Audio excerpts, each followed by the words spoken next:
Hello, everyone. Joining me is Joel Naga. He is the founder of the Rising People's Party, and this party has been quite popular for the last more than 1 year since the time they launched this party.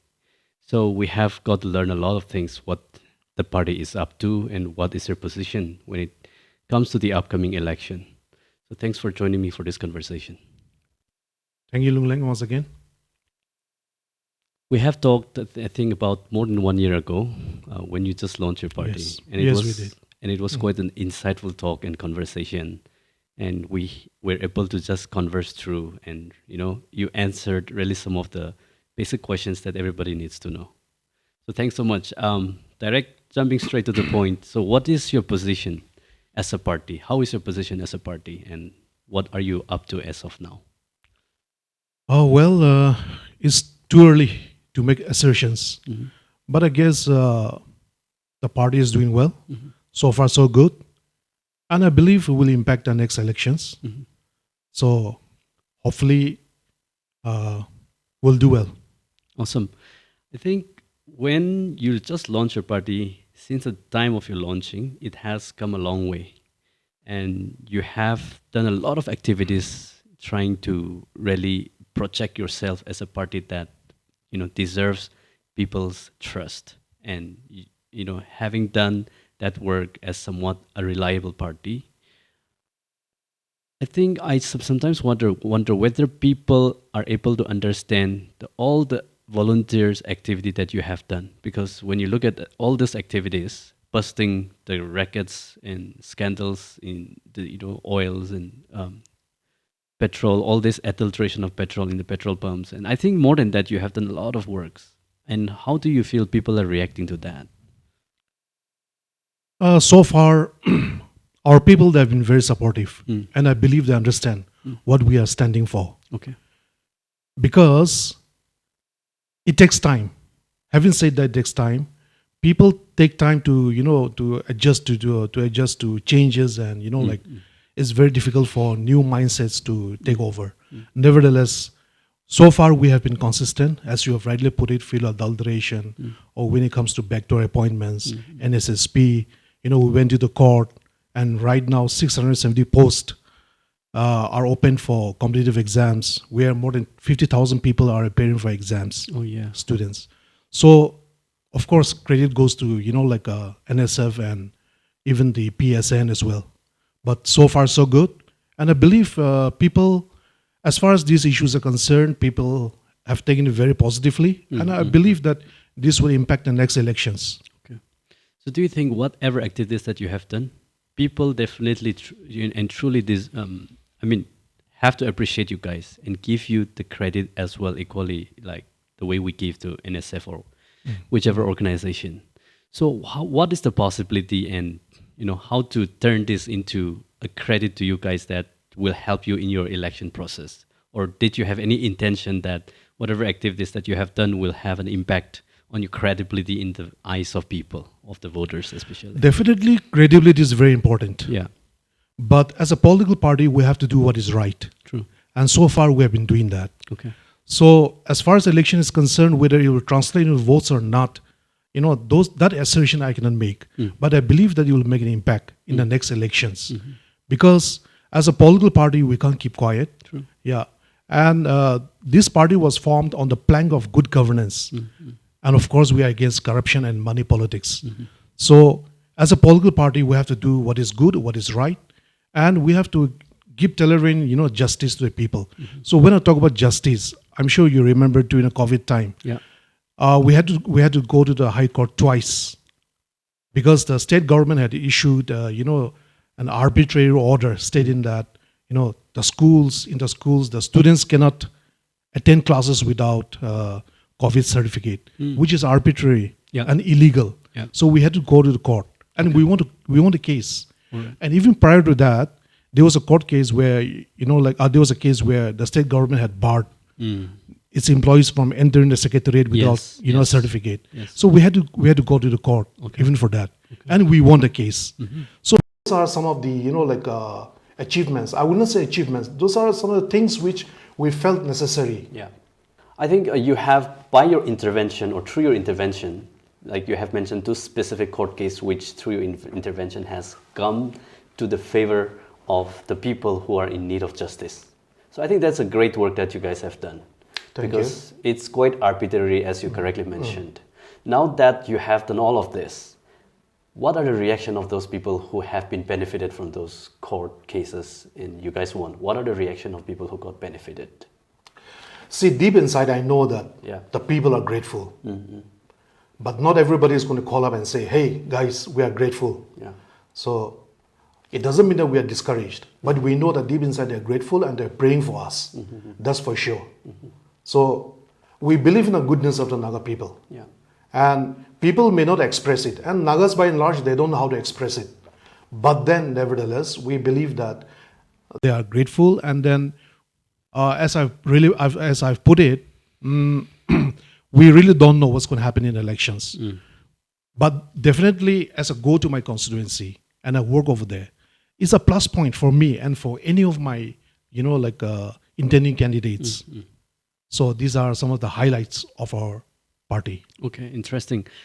Now, as a leader of the party, are you going to contest for yourself, or you are just leading the party in this upcoming election? See, we believe in given leadership. Yeah. And as a president of the party, I have to lead from the front. True. And I have to contest.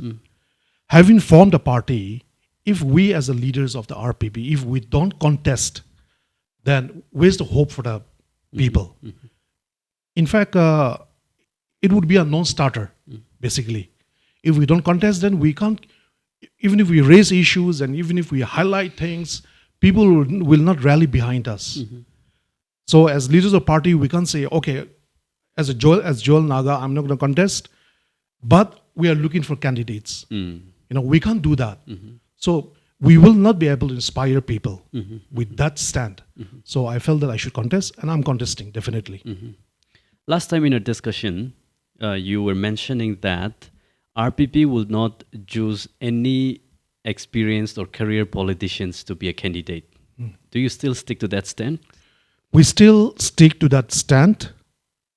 And having said that, I would like to clarify once and for all.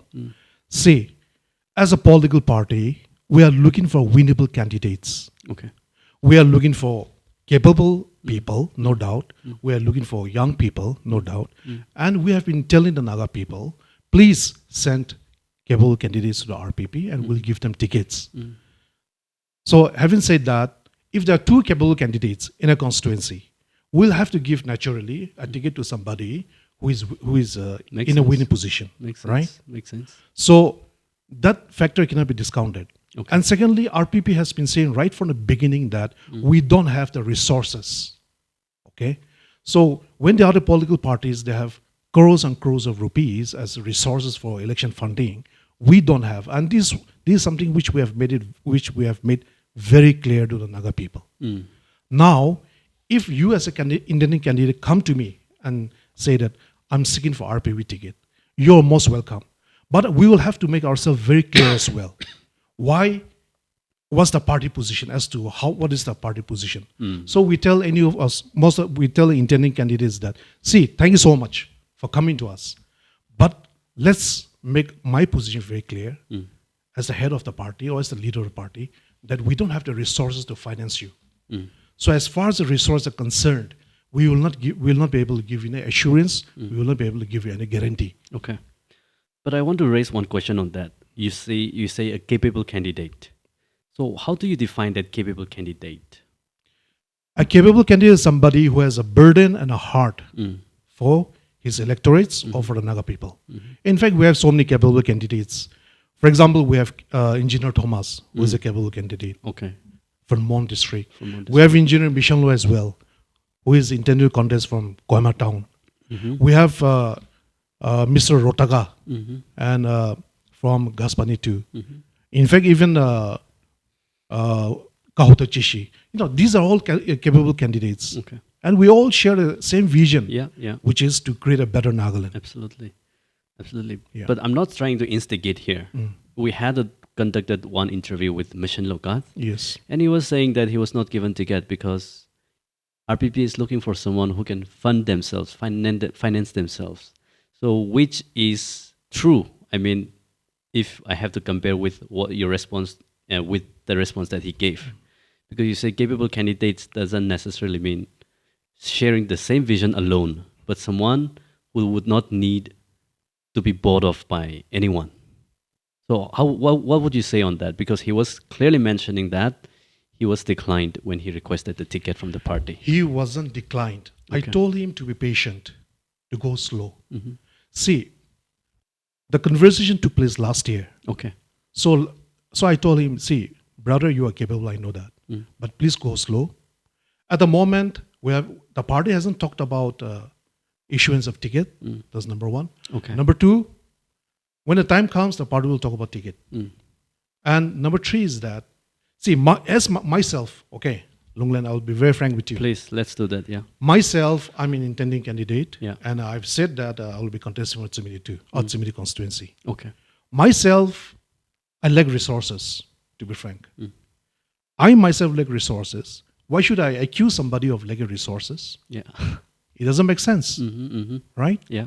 Makes sense. So what I told him was, see, what's happening right now is, for the past many months or even for the past 1 year, candidates, they have been intending candidates, they are touring their own respective constituencies.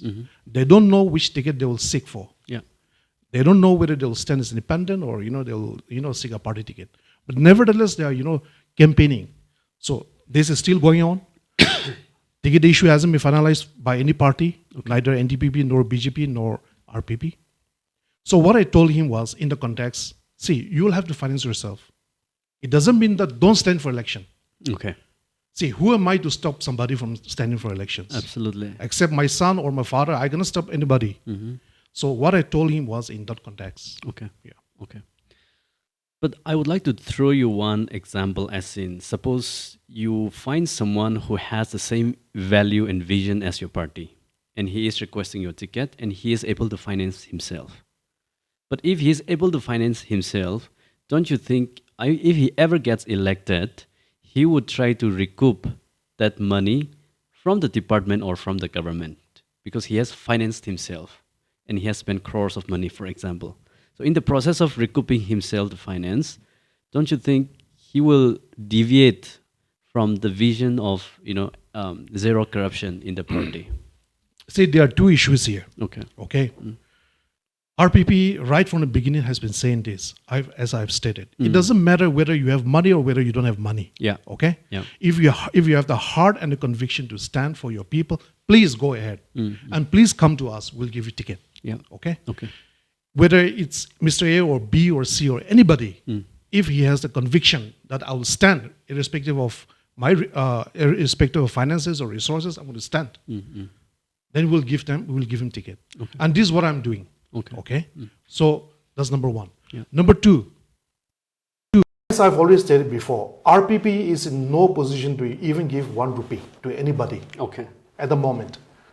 So naturally what happens in Nagaland is, when candidates approach a political party for tickets, the candidate also expects something. Yeah. Because even if you're not going to buy votes, you need expenses for petrol and Absolutely. logistics. Absolutely. Right. So the RPP has been very transparent, and we have been saying that we cannot give any monetary help to anybody. So this doesn't mean that I'm stopping somebody or we're stopping somebody from contesting elections. If Michelle Law, or for that matter anybody, is interested, and he was interested, and I guess whether he's still interested or no, I really don't know. But whether it's A, B, or C, the point here being, we have to make ourselves very transparent and tell people that, see, we need you. But as far as those logistics are concerned, those resources are concerned, we don't have. So please consider your position.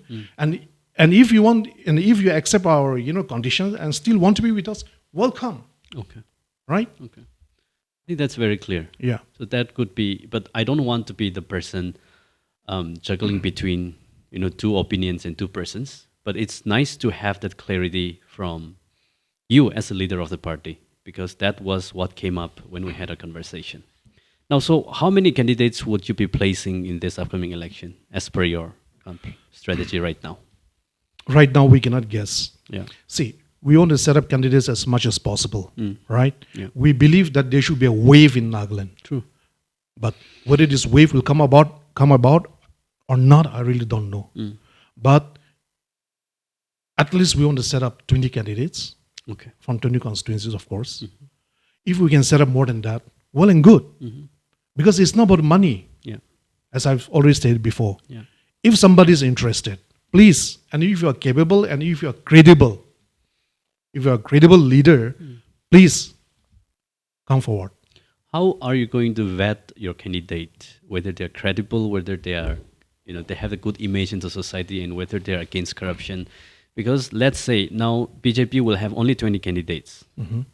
So there is possibility that they might either jump into NBP or NDPP, NBF or NBP or NDPP, and all of them will not get a ticket. For sure. Absolutely. And there's high chance that some of them will come looking for a ticket from RPP also. So would you decline their request for a ticket in case if they are a seasoned or career politician? Seasoned and career politicians is an absolute no-no. Okay. It's an absolute no-no. See, actually, we stand for empowerment, right? We want to empower youths. We want to empower women. Yeah. And when we talk about empowerment, it's in every sense of the term. And it means electoral empowerment as well. Yeah. Now, if we bring in seasoned politicians into the party fold, then why form the party in the first place? Yeah, exactly. Right? Yeah. So that's a no-no. It'll be very paradoxical. Right? Exactly. But my question is, what do you value more, either victory in the election or having a clean candidate who would not necessarily win? That's a big question for you. See, there's another aspect to it. Yeah.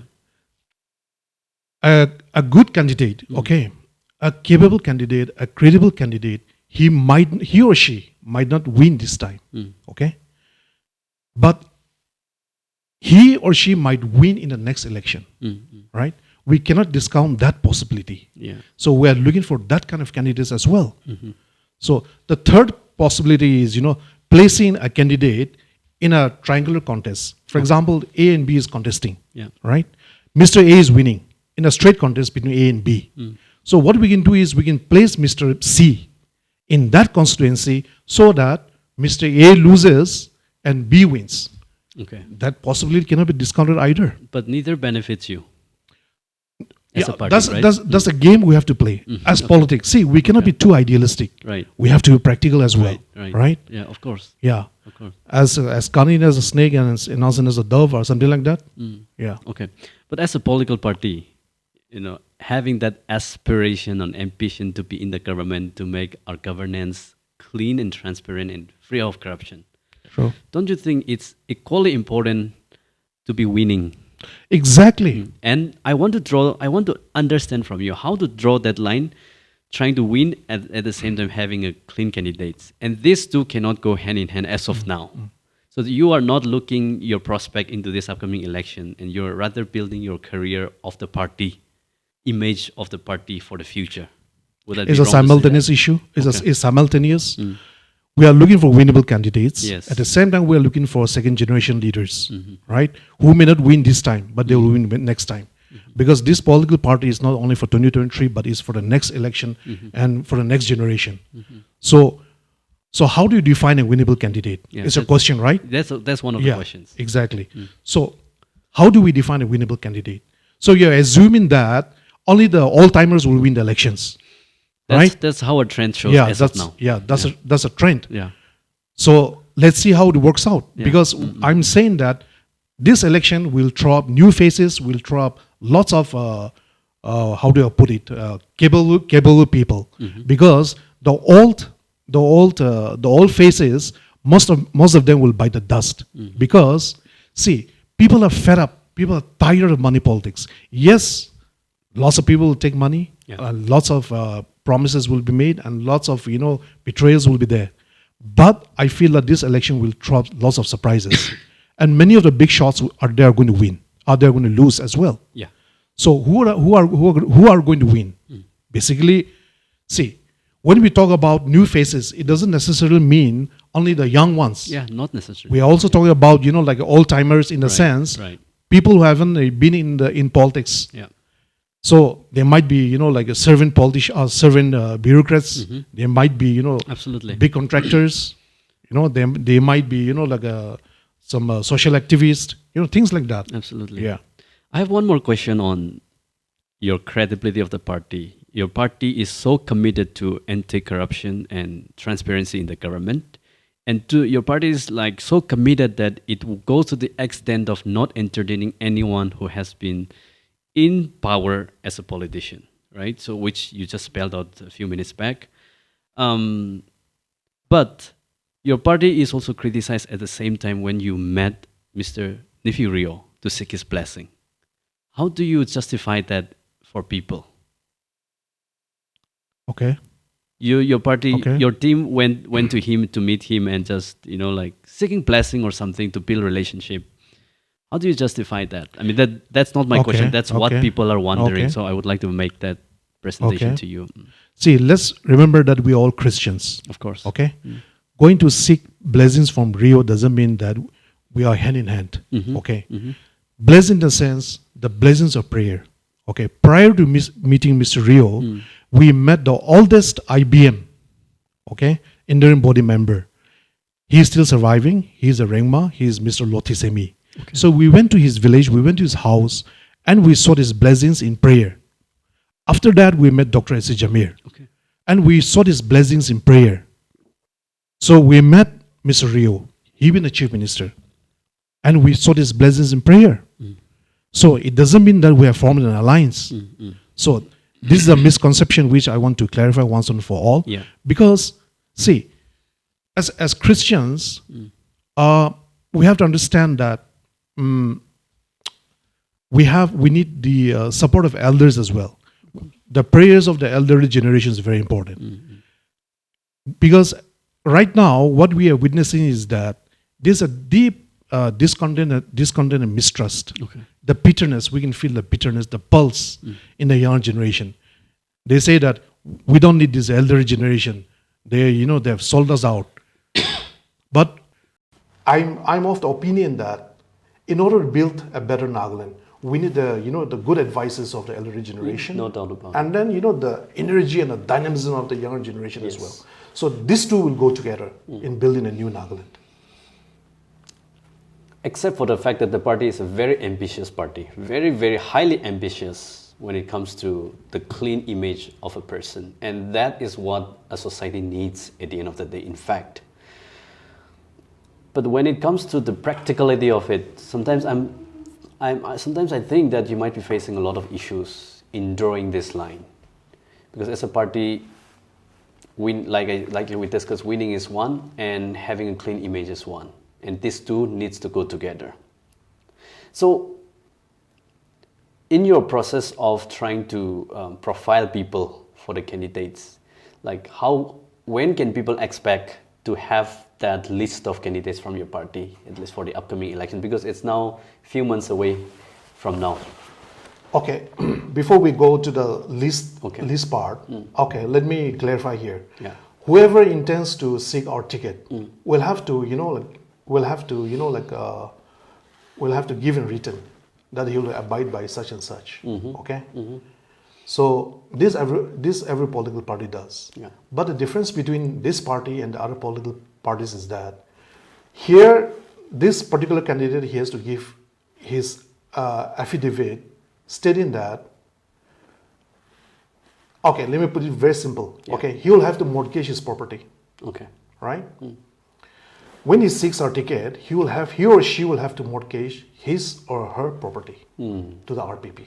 Okay. Okay. Okay. So let me not spell out what kind of property. Yeah, of course. Yeah. So that assurance he has to give to the RPP, and he has to sign an affidavit. And then, if in case he tries to jump ship after elections, after being elected, then obviously his property will become the property of RPP. So I think this is one of the mechanism through which we can check, like a horse trading and defection in the party. Ideally, it's very good. However, don't you think people might not comes seeking for ticket in such situation? See, brother, there I cannot help it. See, because you know what happened to, NPP? You know, the last Yes, election, yeah. 2 MLAs got elected, and then within no time they defected to NDPP. True, true. So it's not a distinct possibility. It's an everyday possibility. Yeah, definitely. So if somebody who gets elected, from RPP ticket defects, then the whole party machinery goes down the drain. Exactly. And the party should not suffer because of one individual or two individuals. It tarnishes And the whole image. Exactly. And this is a risk which we cannot take. And we have to take drastic measures. And if Indian candidates don't like it, I'm sorry. There's nothing we can do about it. So you will even take the risk of just having a few candidates alone as well, Yes. right? Yes. Yeah. I think it requires a lot of commitment, and I think you really have the guts to take that position. It's not going to be easy at all, because when we look at political party, all we want is winning, and by winning, it builds the party up, and it is able to invite more people. True. So now tell me about, like, when can we expect the list of people intending to be contesting from your party list tickets? Okay. No, the list will be out after elections are declared. And I believe the elections, it may be declared, may not be declared because of the ongoing talks, whatever. True. So once the election commission declares election, then the list will be out. Interesting, interesting. And what is the stand of RPP when it comes to Naga solution? Should there be election or should there not be election? Like, what do you think on that? See, on this issue, there's no issue of we having a different opinion. We believe that there should be a Naga solution at the earliest, because as long as this issue drags, it affects the whole of society. True. And when it comes to Naga solution, election is secondary, definitely. Yeah.